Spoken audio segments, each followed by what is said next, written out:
Welcome to Prabhat Sharma classes. Students, सबका स्वागत है प्रभात शर्मा क्लासेस में। आज का हमारा टॉपिक रहेगा, क्योंकि पिछले प्रीवियस वीडियोस में हमने हेल्थ के बारे में जाना था, उसकी डेफिनेशन पढ़ी थी, उसका मतलब हमने समझा था अलग अलग सेंस में, फिजिकल हेल्थ, मेंटल हेल्थ, इस तरह से हमने जाना था और काफ़ी आगे चर्चाएँ की थी। गवर्नमेंट कैसे मदद करती है हमारे हेल्थ सिस्टम को मेंटेन करने के लिए, ये भी हमने जाना है। तो आज हम अपने एक सर्वे से स्टार्ट करते हैं, जिस टॉपिक का नाम है health care system in India. आज हम इंडिया के सिस्टम की बात करेंगे बच्चे। इंडिया के सिस्टम की अगर बात की जाए, अच्छा आपने ये तो सुना है, हेल्थ इज वेल्थ। सेहत है तो जहां है सब कुछ है। तो बस उसी सिस्टम को मेंटेन करने के लिए, उसी हेल्थ केयर, लोगों की हेल्थ सेहत का ख्याल रखने के लिए सरकार हमारे लिए क्या करती है, आज उस डाटा से हम पढ़ेंगे। एक सर्वे दे रखा है, इस सर्वे से हम एनालाइज करेंगे, कंक्लूजन निकालेंगे कि ये डाटा हमें किस हद तक हमारे हेल्थ सिस्टम को समझने में मदद करता है। आइए जरा जानते हैं। अगर आप हमारे चैनल पर न्यू हैं तो वीडियो को लाइक एंड सब्सक्राइब करें। ओके बच्चे, अगर मैं बात करूं, देखो बच्चे, हेल्थ केयर सिस्टम को मेंटेन करने के लिए कौन मेंटेन करता है? डॉक्टर्स होने चाहिए। हॉस्पिटल्स जो गवर्नमेंट बनवाती है या प्राइमरी हेल्थ केयर सेंटर जो सरकार बनवाती है, उसमें काम कौन करता है? डॉक्टर्स। तो हर साल डॉक्टर्स MBBST की डिग्री पास करते हैं। कितने ऑफिसर पास करते हैं? 15,000 डॉक्टर्स करीब हर साल पास करते हैं और नए 15,000 डॉक्टर हमें देखने को मिलते हैं उसमें। अगर मैं 1950 ईयर की बात करूं, हमारे देश में हॉस्पिटल्स जो थे, कि जैसे जैसे हमारा देश आज़ाद हुआ है, धीरे धीरे हमारे देश में फैसिलिटीज़ बढ़नी स्टार्ट हुई। तो हमारे 1950s में जो हॉस्पिटल्स थे वो थे हमारे 2707, करीब 2,500 से ज़्यादा हमारे देश में हॉस्पिटल्स थे। अब धीरे धीरे जैसे टाइम बढ़ता रहेगा तो हॉस्पिटल्स की गिनती बढ़ती रहेगी। अब जैसे ईयर आया 1991, करीब 40 साल के बाद हमें वो बढ़ोतरी देखने को मिली है। इंक्रीज हो गए हमारे हॉस्पिटल, कितने से इंक्रीज हो गए? 2707 से लेके कितने बढ़े? 11,000, करीब 11,174 हॉस्पिटल्स हमें देखने को मिलते हैं। ऐसी 10 साल के बाद हमें देखने को मिला है 2000 में, तो 18,218 हॉस्पिटल्स हमें देखने के लिए मिले हैं। तो साल दर साल अगर हम देखें, पहले 40 साल का डाटा ले लिया था, फिर 10 साल का डाटा लिया है, तो हॉस्पिटल्स में बढ़त हुई है। यानी कि हॉस्पिटल्स में बढ़त होने का मतलब क्या हुआ? फैसिलिटीज इंक्रीज हुई हैं। हेल्थ केयर सिस्टम जो पहले राज्य सरकार मेंटेन करके आती थी, अब वो और ज़्यादा ध्यान देने लगी, इसीलिए हमें हॉस्पिटल्स की भी ज़्यादा देखने को मिली। 2001 की बात करूँ तो हमारे देश में करीब 1.25 मिलियन डॉक्टर्स थे और नर्सेस की बात करूं तो 0.80 मिलियन। 1.25 मिलियन का डॉक्टर कह सकते हैं कि करीब 12 लाख डॉक्टर देखने को मिलते हैं। 12 लाख डॉक्टर हैं, 12 लाख डॉक्टर। और अगर मैं बात करूं नर्सेस, क्योंकि उनकी असिस्टेंट के तौर पर जो काम करेंगे वो नर्स होंगे, तो नर्सेस करीब 0.8 मिलियन डॉक्टर देखने को मिलेंगे। India gets a large number of medical tourist. हमारे देश में क्या होता है कि लोग विदेशों से भी इलाज कराने के लिए आते हैं हमारे देश में। अच्छा इलाज है, और ज़्यादा पॉपुलेशन होने की वजह से हमारे देश में ही ज़्यादा मेडिकल कॉलेजेस भी हैं। पूरे ऑल इंडिया में इतने ऑल वर्ल्ड के देशों में इतने मेडिकल कॉलेजेस नहीं होंगे जितने हमारे इंडिया में मेडिकल कॉलेज हैं। हर जिले में देखा जाए, हर डिस्ट्रिक्ट में देखा जाए तो तुम्हें मेडिकल कॉलेज देखने को मिलेगा, जहाँ पे प्रैक्टिस करते हैं, ट्रेनिंग लेते हैं। क्योंकि MBBS की डिग्री करने के दौरान जो स्टूडेंट डॉक्टर जो होते हैं वो ट्रेनिंग करते हैं, वो सीखते हैं, डॉक्टर्स उन्हें सिखाते हैं, ट्रेनिंग करते हैं। तो वो सारे उनके लिए मेडिकल कॉलेजेस बने हुए हैं। तो करीब उन मेडिकल कॉलेज में भाई इलाज चल रहे हैं वो उन्हीं से चल रहे हैं। तो बाहर से भी जो विदेशी जो आते हैं वो विदेशी इनकम, अगर मैं बात करूँ हमारे देश में जो इनकम आती है वो मेडिकल टूरिस्ट से आती है। और हमारे देश में इलाज होता है मेडिकल। पॉपुलेशन ज़्यादा होने की वजह से मेडिकल कॉलेज भी ज़्यादा है, हॉस्पिटल्स भी ज़्यादा है। तुमने देखा होगा अब तो गली कुच्चों में भी हॉस्पिटल, नर्सिंग होम देखने को मिलते हैं, क्योंकि सरकारी हॉस्पिटल तो डिस्ट्रिक्ट में एक ही होता है। या गांव की अगर मैं बात करूं तो प्राइमरी हेल्थ केयर सेंटर्स देखने को मिलते हैं, प्राथमिक उपचार केंद्र। अब मैं बात करता हूं doctor settle in urban areas. Doctors आजकल जो देखा जाता है वो शहर में ज़्यादा सेटल होने लग गए हैं। क्यों? क्योंकि पहले गांव में इतनी फैसिलिटीज़ नहीं होती और गांव में उनका इलाज भी संभव नहीं होता, गांव में इतने लोग भी नहीं होते। बट गांव के लोगों को प्रॉब्लम फेस करके लंबे डिस्टेंस ट्रैवल करके आना पड़ता है, क्योंकि अगर उस डॉक्टर से इलाज करवाना है तो हमें शहर जाना पड़ेगा। तो गांव के लोगों को इलाज कराने के लिए शहर जाना पड़ता है। तो इसीलिए डॉक्टर्स, अगर मैं बात करूं रूरल एरिया में बहुत कम देखने को मिलते हैं। रूरल एरियाज में है, यानी कि गांव के एरिया की बात करूं तो डॉक्टर्स बहुत कम है, लेस डॉक्टर्स। ये हमें सर्वे से पता चलता है, क्योंकि वो डॉक्टर तो शहर में ही जाके सेटल हो गए हैं, ठीक, और शहर में ही ज़्यादा इलाज अच्छा देखने के लिए मिलता है। लोग शहर में इलाज कराने के लिए जाते हैं। गांव में प्राथमिक उपचार केंद्र जो होते हैं हमारे प्राइमरी हेल्थ केयर सेंटर्स, वो सब ऐसे डब्बा बने हुए हैं और उनमें सब में घास फूस उग रही है, कोई किसी ने कोई इसी में इस्तेमाल आ गया है, सब बंजर पड़ा हुआ है, खंडर पड़े हुए हैं, उसमें कोई नहीं आता। सरकारी जो एम्प्लॉयज जो होते हैं वो कोई कभी नहीं आता है, कोई झांकता भी नहीं है, बस पैसे लेते रहते हैं, सरकारी इनकम आती रहती है।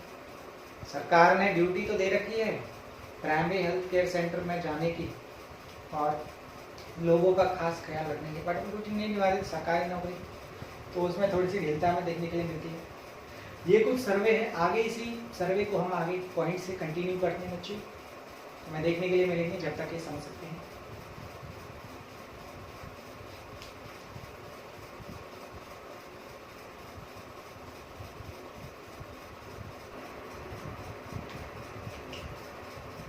बच्चे, अगर मैं बात करूं, हर साल 5 लाख लोग मरते हैं ट्यूबरक्लोसिस, टीबी की वजह से। ये बेटा, इसमें क्या होता है, इसमें खांसी हो जाती है और खांसी जो होती है वो कुछ बाहर, जब इंसान खांसता है तो कुछ बाहर बैक्टीरियाज निकलते हैं, ठीक, जो छोटी छोटी ड्रॉपलेट्स निकलती हैं थूक की फॉर्म में, सलाइवा की फॉर्म में। खांसी आती है तो कुछ ड्रॉपलेट्स निकलती हैं, उसमें बैक्टीरियाज होते हैं टीबी के, तो उनसे लोग डेथ हो जाती है, 5 लाख लोग। और अगर मैं बात करूं 2 मिलियन डेथ जो होती हैं वो मलेरिया से हो जाती है, और मलेरिया मच्छर के काटने से। इसीलिए बोला जाता है कि भैया कहीं पे भी मच्छर पनपने ना दें।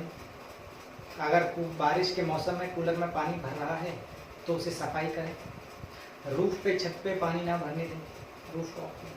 तो ये कुछ ऐसी सावधानी बरतनी पड़ती है जिससे मलेरिया से कुछ हद तक बचा जाता है। मच्छरदानी का यूज़ करें, फुल स्लीव्स के कपड़े पहने, पूरे कपड़े पहने करें, ठीक, आधे कपड़े ना पहने, क्योंकि मच्छर काटेंगे तो मलेरिया होगा। तो ये सारी चीज़ हमें देखने के लिए मिलती है। गवर्नमेंट, ये डेथ क्यों हो रही है, बीमारी से ही डेथ क्यों हो रही है, क्योंकि गवर्नमेंट जो है वो क्लीन वाटर देने में कैपेबल नहीं, वो पूरी ड्यूटी नहीं निभा पा रही। ड्यूटी ना निभाने का कारण क्या है, उसके जो आदमी हैं, रिप्रेजेंटेटिव हैं, जिनसे वो ये काम करवा रही है, वो अपनी ड्यूटी पूरी नहीं कर रहे। उन्हें साफ स्वच्छ पानी पीने के लिए नहीं मिल रहा, और जब साफ पानी पीने के लिए नहीं मिलेगा तो जाहिर सी बात है बैक्टीरियाज होंगे, बैक्टीरिया होंगे तो बीमारी होगी, बीमारी होगी तो लोगों की डेथ होगी, मृत्यु होगी। तो ये सब कारण है कि भाई सारे, और ये जब बीमारी हमारी होती है तो उन बीमारी को बोला जाता है कम्युनिकेबल डिजीजेस। हमारी जब वाटर साफ नहीं मिलता, हमें साफ पानी नहीं मिलता, कम्युनिकेबल डिजीज होती हैं। और कम्युनिकेबल डिजीज क्या होती हैं, जो किसी भी इन्फेक्टेड पर्सन से मिलती है उसको कम्युनिकेबल डिजीज होता है। एक इंसान से दूसरे इंसान से बीमारी जो हो जाती है उसको कम्युनिकेबल डिजीज बोलते हैं। जैसे for example water borne diseases, water borne disease यानी कि जो पानी से जो बीमारी होती है, गंदे पानी से, जैसे डायरिया हो जाना, ठीक है, दस्त हो जाना, गंदे पानी की वजह से, वॉर्म्स, पेट कीड़े पड़ जाना पेट में, है ना, छोटे छोटे बच्चों को कीड़े पड़ जाते हैं, हमें सुसु पॉटी में दिखाई देते हैं। हेपेटाइटिस जैसी बीमारी हो जाती है, जॉन्डिस, पीलिया जैसी बीमारी हो जाती है। तो ये पानी के कारण मलेरिया भी हो जाती है, ये गंदे पानी की वजह से ये सभी हमें बीमारी होती है। अगर मैं बात करूं हाफ का मतलब ये हुआ 50%। 50% of the children does not gate adequate food. आधे से ज़्यादा जो बच्चे हैं हमारे देश में उन्हें पूरा खाना नहीं मिल पाता, प्रॉपर बैलेंस डाइट नहीं मिल पाती, प्रॉपर न्यूट्रिशन नहीं मिल पाता, कुछ ना कुछ कमी रह जाती है जिसकी वजह से उन्हें बीमारी हो जाती है और वो बीमारी का शिकार हो जाते हैं, डेथ भी हो जाती हैं बच्चों की, बहुत कम चांसेस होते हैं बचने के। तो प्रॉपर फूड नहीं मिल पाना, पूरा राशन नहीं मिल पाना, यही सारे गवर्नमेंट की कमी है। आइए अब ये जो डाटा हमने जो देखा है, जिसमें भैया हर साल 15,000 तो डॉक्टर बनते हैं और पूरे देश में बात करूं 1.25 बिलियन तो डॉक्टर हैं, और ये सरकार फिर भी सक्षम नहीं है, कैपेबल नहीं है, क्योंकि वो प्योर वाटर्स पिलाने हैं कैपेबल नहीं। अगर मैं बात करूं, ये सारी जो बीमारी हो रही है, बीमारियों से डेथ होती है क्योंकि सिस्टम सही तरीके से नहीं चल पा रहा। हेल्थ सिस्टम जो कि सरकार को मेंटेन करना चाहिए, स्टेट गवर्नमेंट को, वो सही से नहीं चल पा रहा। आइए जरा इसके कारण समझते हैं, main reasons. State of health condition in India जरा देखते हैं।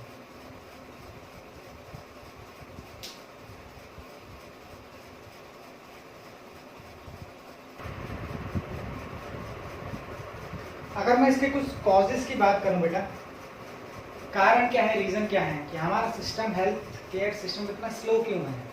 आइए जरा कुछ पॉइंट्स रीड करते हैं, इससे हमें पता चल जाएगा कि हमारा हेल्थ केयर सिस्टम इतना स्लो तरीके से क्यों काम कर पाता है। तो ऐसे कौन से रीजन है, जरा देखते हैं। स्टेट ऑफ हेल्थ, हमारे इंडिया में अवस्था कैसी है, कैसी कंडीशन है हमारे देश में।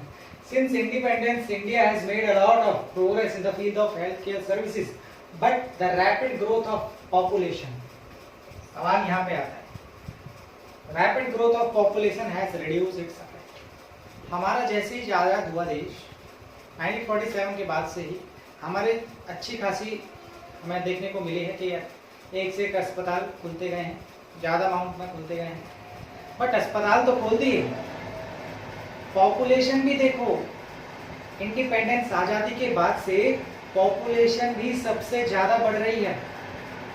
अब जब पॉपुलेशन ज़्यादा बढ़ेगी तो अस्पतालों का बढ़ने का असर कितना कम होगा, क्योंकि उतने अस्पताल क्या है, अस्पतालों में, हॉस्पिटल्स में लिमिटेड बेड्स होते हैं, है ना, जो ऑक्यूपाई करके रखते हैं, और बेड्स जब भर जाएंगे तो बाकी लोग कहाँ जाएंगे, तो उसका असर जो है वो हमें कम देखने के लिए मिला है। ठीक है, इम्प्रूवमेंट तो हो रहा है हमारे हेल्थ केयर सिस्टम में, हॉस्पिटल्स बन रहे हैं, बट उसके साथ साथ पॉपुलेशन भी तो बढ़ रही है, पॉपुलेशन बढ़ रही है तो असर कम देखने के लिए मिल रहा है। सेकंड पॉइंट है लैक ऑफ अवेयरनेस, जानकारी नहीं है, लोग जागरूक ही नहीं है, इंफॉर्मेशन नहीं है कि भैया सरकार के द्वारा भी हॉस्पिटल्स खुले हुए हैं, वो भी फैसिलिटीज हमें दे रखी हैं। ग्रामीण इलाकों में अगर मैं बात करूँ, गांव के एरियाज में, रूरल एरियाज में लोग इतने पढ़े लिखे नहीं हैं, उन्हें जानकारी नहीं है कि हमारे शहर में भी या हमारे गाँव के आसपास में भी कोई गवर्नमेंट की पॉलिसी चल रही है जो हॉस्पिटल खोलने की सोच रही है। तो ये सी चीज़ है, प्रॉपर फूड नहीं मिल पाता, जब प्रॉपर फूड नहीं मिलेगा तो बीमारी से ग्रस्त रहेगा इंसान, हेल्थी नहीं रहेगा। पॉवर्टी, गरीबी, जाहिर सी बात है गरीबी एक one of the important factor है। हमारे इंडिया जब आज़ाद हुआ था तो सबसे पहला ही 5 ईयर प्लान में देखा गया था कि एग्रीकल्चर सेक्टर को बढ़ाना, साथ में गरीबी को डाउन करना है। हमारे इंडिया आज़ाद होने के टाइम पे गरीबी बहुत थी हमारे देश में, तो उसको कम करने के लिए हमारे इंडिया में 5 ईयर प्लान चला, उन्हीं में से ही हेल्थ केयर सिस्टम भी था, उन्हीं 5 ईयर प्लान का ही एक ऑब्जेक्टिव था हमारे देश के लोगों के स्वास्थ्य पे ध्यान देना है। आखिर डेथ क्यों हो रही है, लोग मर क्यों रहे हैं इतने, वो इसलिए क्योंकि सरकार प्रॉपर फैसिलिटी नहीं दे पा रही, फैसिलिटी देने में फेल हो रही है, उसके प्लान फ्लॉप्स हो रहे हैं, हॉस्पिटल नहीं बनवा पा रही वो उतने जितने होने चाहिए। सरकार का बजट भी कम था उस टाइम पर, ये वो हॉस्पिटल्स बनवाए, साथ में पॉल्यूशन इन अर्बन एरियाज, शहरों में पॉल्यूशन बढ़ता गया, पॉल्यूशन बढ़ेगा, बैक्टीरियाज बढ़ेंगे, धुआं होगा, जहरीली गैस होंगी, जहरीली गैस की वजह से लोग मरेंगे, अनहेल्दी होंगे, बीमार पड़ेंगे लोग। तो पॉल्यूशन भी एक मेजर फैक्टर है, चाहे वो एयर पॉल्यूशन हो या फिर वाटर पॉल्यूशन हो। ठीक, ये सारे फैक्टर्स हैं हमारे, लैंड पॉल्यूशन भी। तो पॉल्यूशन क्या बीमारियों को जन्म देता है, क्योंकि हमारे एनवायरनमेंट में बैक्टीरियाज होते हैं, बैक्टीरिया होंगे तो बीमारी को जन्म देंगे, बीमारी होंगे और हम अनहेल्दी हो जाएंगे, हम स्वस्थ नहीं रहेंगे, बीमारियों से ग्रसित रहेंगे। Poor people can not afford the cost of the treatment in private hospitals. बेचारे गरीब आदमी की इतनी औकात नहीं है, इतना वो अफोर्ड नहीं कर पाता कि वो अपने प्राइवेट हॉस्पिटल्स में भी इलाज करा पाए। गरीब इंसान है, उसके पास इतनी इनकम नहीं है, इतने पैसे नहीं है, इतनी सोर्स नहीं है कि वो अपना इलाज करा सके प्राइवेट हॉस्पिटल्स में। और सरकार ने हॉस्पिटल्स भी कम थे उस टाइम पर, देश के आज़ादी के टाइम पर हॉस्पिटल्स कम थे तो डेथ्स ज़्यादा हो रही थी। हॉस्पिटल्स के बेड भी फुल थे, इलाज कहाँ करें। और इंसान के पास इतने पैसे नहीं थे कि वो प्राइवेट हॉस्पिटल में, क्योंकि प्राइवेट में तो मिडिल मैन से ऊपर जो होगा, अमीर आदमी होगा, वही करा पाएगा। कॉमन मिडिल क्लास पर्सन के लिए इतने पैसे नहीं है कि वो इलाज करा पाए, और पुअर पीपल तो सोचो ही मत।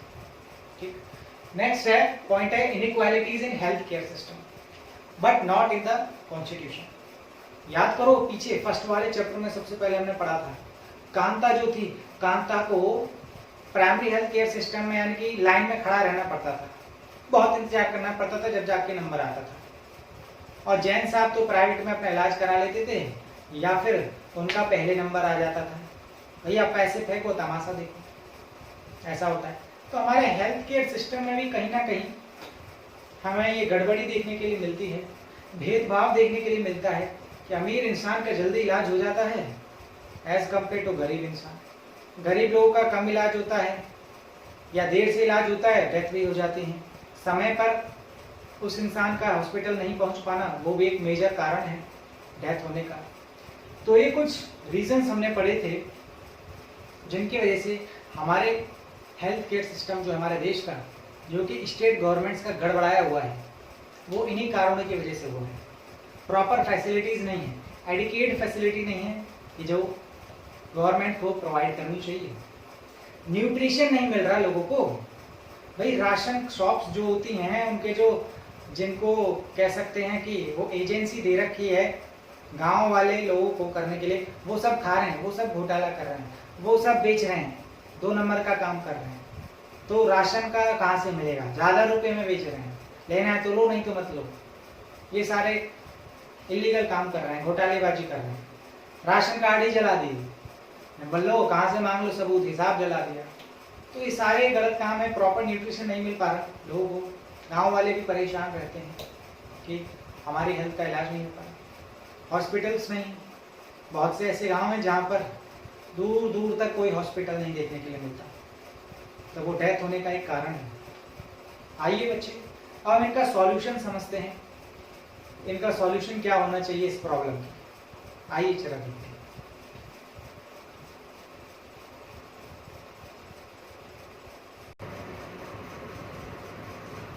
बच्चे अगर मैं सॉल्यूशन की बात करूं, अगर हमें इस हेल्थ केयर की प्रॉब्लम से लड़ना है तो क्या सॉल्यूशन होने चाहिए, गवर्नमेंट को क्या करना चाहिए, जरा ध्यान से देखें।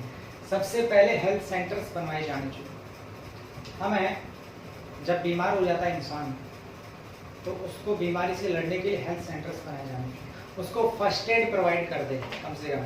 अगर उसे भारी भरकम बीमारी भी हो जाती है या अचानक से सडनली कोई ऐसी बीमारी हो जाती है या कोई ऐसा इवेंट हो जाता है तो हेल्थ सेंटर्स उसे इलाज कर सकें थोड़ा सा, और ज़रूरत पड़ने पर उसे हॉस्पिटल्स में भी भेज सकें। तब तक फर्स्ट एड प्रोवाइड करने के लिए, इमरजेंसी में फर्स्ट एड प्रोवाइड करने के लिए हेल्थ सेंटर्स का होना बहुत ज़रूरी है।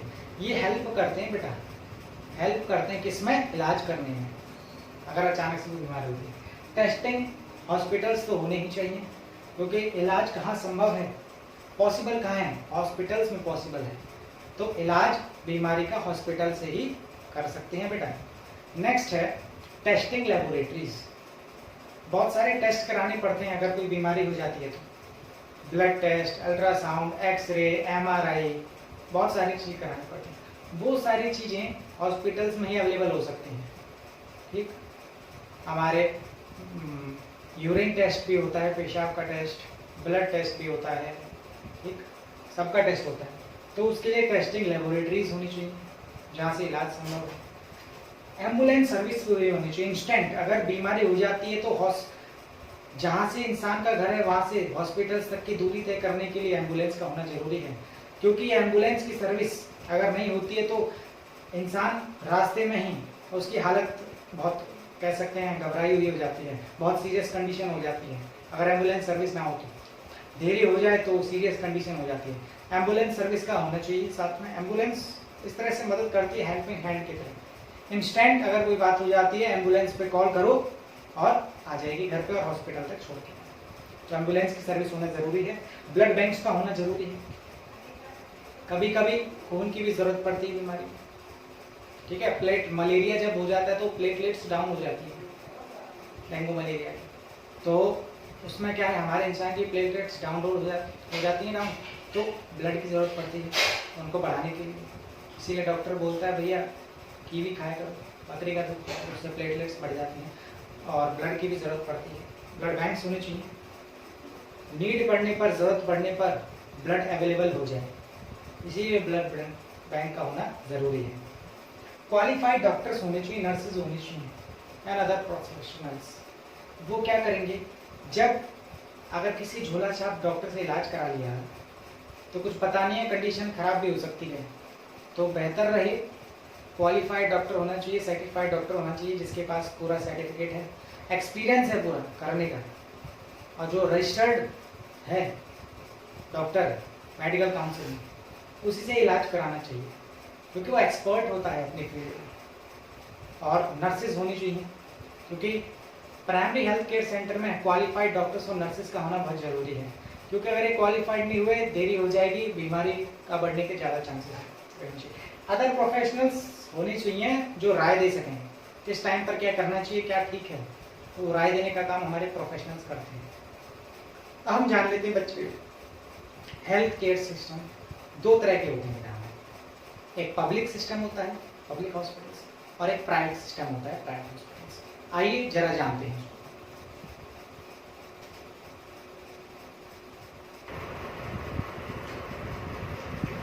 बच्चों, हम हेल्थ सर्विस की बात कर लेते हैं। हेल्थ सर्विस जैसे मैंने बताया था, दो तरह की सर्विस होती हैं, एक पब्लिक और एक प्राइवेट। पब्लिक सर्विस वो होती है जो गवर्नमेंट इंस्टीट्यूशंस चलाते हैं, गवर्नमेंट मिलके इन सर्विस को देती है, इसीलिए इसको पब्लिक बोला जाता है। क्योंकि गवर्नमेंट क्या है, पब्लिक के भले के लिए काम करती है, लोगों के भले के लिए काम करती है गवर्नमेंट, तो यही सर्विस जो प्रोवाइड करती है वो पब्लिक सर्विस बोला जाता है। अगर वही सर्विस कोई प्राइवेट इंडिविजुअल या ग्रुप ऑफ पीपल्स प्रोवाइड करे तो उस सर्विस को बोलेंगे प्राइवेट सर्विस। आइए जरा जान लेते हैं।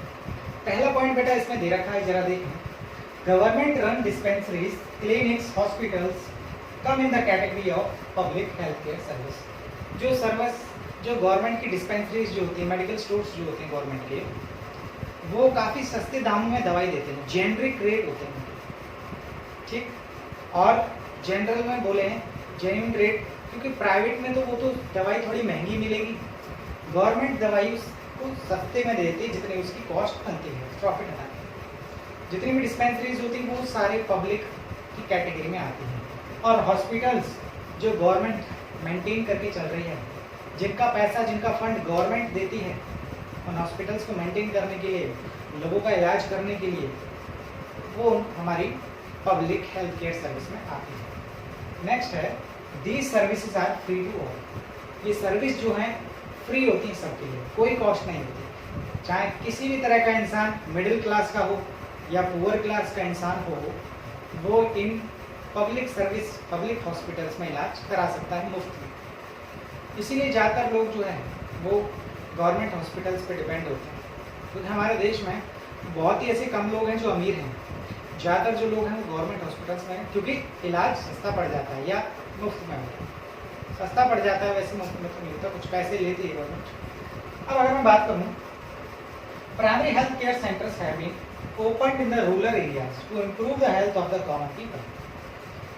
गांव के इलाकों में प्राइमरी हेल्थ केयर सेंटर्स खोले गए हैं और अच्छी हेल्थ सर्विस प्रोवाइड करने के लिए उसमें प्रोफेशनल्स, डॉक्टर्स, नर्सिस को रखना शुरू कर दिया है। उन सेंटर्स को यही लोग चलाते हैं और गांव में भी स्वस्थ अच्छा रहे, लोग बीमार ना रहें, प्रॉपर टाइम पर इलाज हो जाए, तो उसके लिए गांव में भी लोगों ने बोल सकते हैं गवर्नमेंट ने प्राइमरी हेल्थ केयर सेंटर्स बोल रखे हैं, जिसको प्राथमिक उपचार केंद्र बोला जाता है। कोई भी अगर इंसान को बीमारी हो जाती है, कुछ बात हो जाती है, तो प्राइमरी हेल्थ केयर सेंटर में जाके इलाज अपना कराता है। अगर मैं बात करूँ प्राइवेट की, ये जो है प्राइवेट हॉस्पिटल्स, प्राइवेट सर्विसेज जो है हमें या तो कस्बे में देखने को मिलेंगी, टाउन्स उसका बोलते हैं, या फिर सिटीज, शहरों में देखने के लिए मिलेंगी। ये सर्विस क्या है? These service are often very costly and beyond the reach of the common man. ये सर्विस काफ़ी कॉस्टली होती हैं, बहुत महंगी सी होती हैं, हर इंसान इनको अफोर्ड नहीं कर पाता, कह सकते हैं इनको बियर नहीं कर पाता। जो रिच पर्सन है वही इनमें इलाज करा सकता है।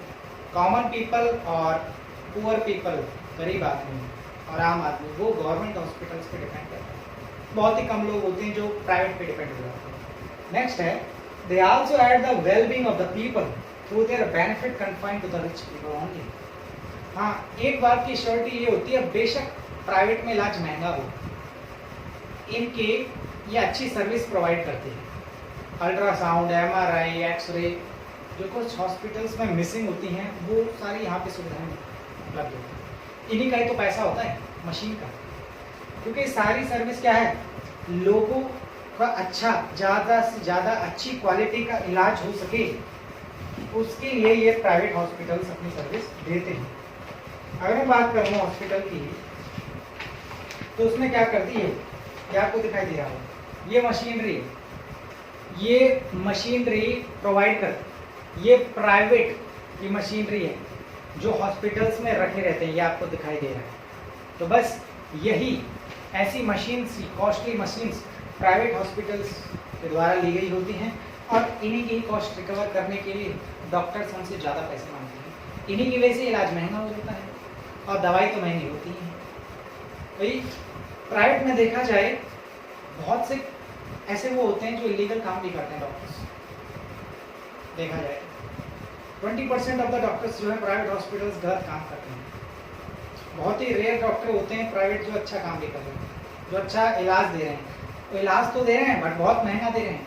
आपने देखा होगा कोरोना में बहुत महंगे इलाज हो गए थे, लाख, 2 लाख, 3 लाख का बिल बन रहा है, चाहे पेशेंट 2-4 दिन रहना हो। और अच्छे से अच्छा आदमी भी हॉस्पिटल में जाके बुरी हालत हो जाती है उसकी, लैक ऑफ ऑक्सीजन की वजह से, क्योंकि ऑक्सीजन की कमी बहुत चल रही थी, सप्लाई नहीं थी, विदेशों से ऑक्सीजन मंगानी पड़ रही थी। तो ये है, और प्राइवेट हॉस्पिटल्स में सिर्फ अमीर ही इलाज करा सकते हैं, कन्फाइंड है। बट हाँ, ये है कि प्राइवेट हॉस्पिटल बढ़िया सर्विस देता है as compare to government. Government में माना देरी से काम होता है या कुछ चीज़ मिसिंग भी हो जाती हैं, वैसे सस्ता इलाज है, बट प्राइवेट में वो इलाज हमें अच्छा देखने के लिए मिले। तो ये चीज़ है।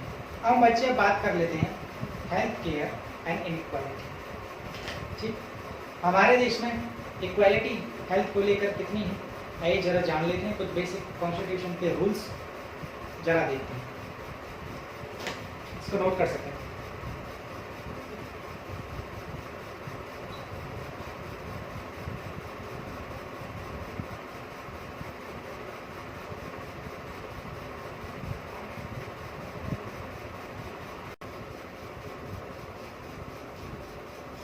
बच्चे, अगर मैं इंडिया की बात करूं, in India private health care service are increasing. हमारे देश में जो है प्राइवेट सर्विस तो बढ़ती जा रही हैं, बट पब्लिक सर्विस उतनी नहीं बढ़ रही है।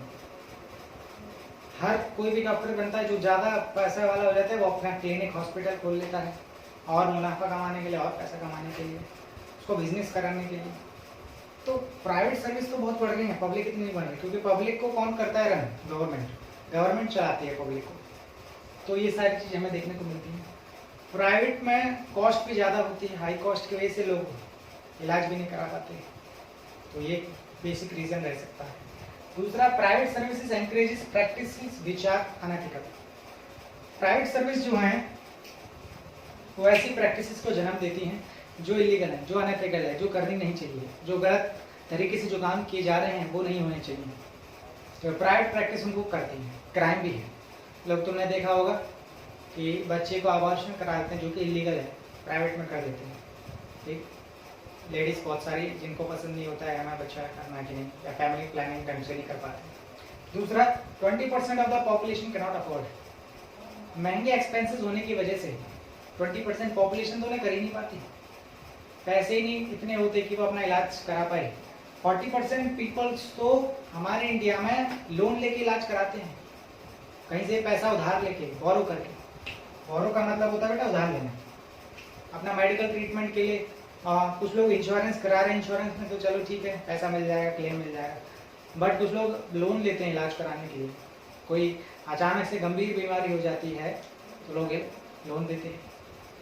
वुमेन्स को सही टाइम पर नहीं पहुंचाया जाता डॉक्टर के पास, देरी कर दी जाती है कभी कभी, और वुमेन्स की थोड़ी क्रिटिकल सिचुएशन भी हो जाती है, बहुत सी कॉम्प्लेक्स इसलिए हो जाती है कि सही टाइम पर अगर वुमेन ना पहुंचे, महिला ना पहुंचे अस्पताल, तो काफ़ी सीरियस सिचुएशन का फॉलो हमें सामना करना पड़ सकता है। अब इसके लिए हमें क्या करना चाहिए जरा देखें, what can be done. Next topic है हमारा, इसमें क्या करना चाहिए सरकार को। Government responsibility to provide quality health care services to its poor citizens and disadvantage groups of people. इसका मतलब ये हुआ सरकार की जिम्मेदारी बनती है कि अपने सिटीजन्स को सही और सस्ते में सही टाइम पर वो सुविधाएं दे जिनको उनकी ज़रूरत है। गरीब पीपल्स को मुफ्त में चला रही है बट टाइम पर उन सर्विसेज को दे। और डिसएडवांटेज ग्रुप्स का मतलब ये है कि जो सोसाइटी में लो कास्ट के जो पीपल हैं, शेड्यूल ट्राइब्स जो हैं, शेड्यूल कास्ट के जो लोग हैं, उन लोगों की भी गवर्नमेंट मदद करे। जब अपना हमारे देश का हेल्थ केयर सिस्टम अच्छा होगा तभी तो लोग स्वस्थ रह पाएंगे, तभी तो लोग हेल्दी रह पाएंगे। तो ये था बच्चे हेल्थ एंड इक्वालिटी। इक्वालिटी का मतलब ये है कि चाहे मैन हो या वुमेन हो, सबके लिए बराबर इलाज होना चाहिए, सही टाइम पर होना चाहिए। चाहे इंसान अमीर हो या गरीब हो या डिसएडवांटेज ग्रुप का क्यों ना हो, इलाज सबका होना चाहिए। ठीक, रिच पीपल, अमीर इंसान तो करा लेगा प्राइवेट में, बट पुअर पीपल तो नहीं कर पाएगा। तो उसके लिए हमें सरकार को अपनी पूरी जिम्मेदारी निभानी चाहिए कि वो बराबर हॉस्पिटल्स की सर्विस दे, हेल्थ केयर सिस्टम्स बराबर बनाए रखें, ब्लड बैंक्स खोल के रखें, लेबोरेटरीज के टेस्ट होने लगे, एक्सरे, एमआरआई, अल्ट्रासाउंड जैसी सुविधाएं रखें, प्रोफेशनल्स क्वालिफाइड डॉक्टर्स रखें अपने साथ, एम्बुलेंस सर्विस रखें अपने साथ, बराबर टाइम पर पहुंचाए। तो ये बच्चे आज की हमने वीडियो में देखा था health care system in India, public service and private service हमने देखा, हेल्थ एंड इक्वालिटी हमने देखा, और व्हाट टू बी डन ये भी हमने देखा। नेक्स्ट क्लास में हमारा होगा बेटा केरला का एक्सपीरियंस और कोस्टा रिका का अप्रोच। केरला तो आपको पता है हमारे देश का ही पार्ट है, साउथ पोर्शन में है, साउथर्न स्टेट है, और कोस्टा रिका जो है जो नॉर्थ अमेरिका और साउथ अमेरिका को जोड़ता है पनामा कैनाल की वजह से, उससे ठीक ऊपर ही कोस्टा रिका एक देश का नाम है। हमारी नेक्स्ट क्लास में यही टॉपिक होगा और कुछ स्टोरीज को कवर किया जाएगा जो इस चैप्टर में रह गई हैं। स्टोरीज कवर करने के बाद हमारा चैप्टर खत्म। Okay, thank you class. Video अच्छी लगी हो तो लाइक एंड सब्सक्राइब करना ना भूलें। पढ़ेगा इंडिया, जो भी तो पढ़ेगा India. Okay, thank you class.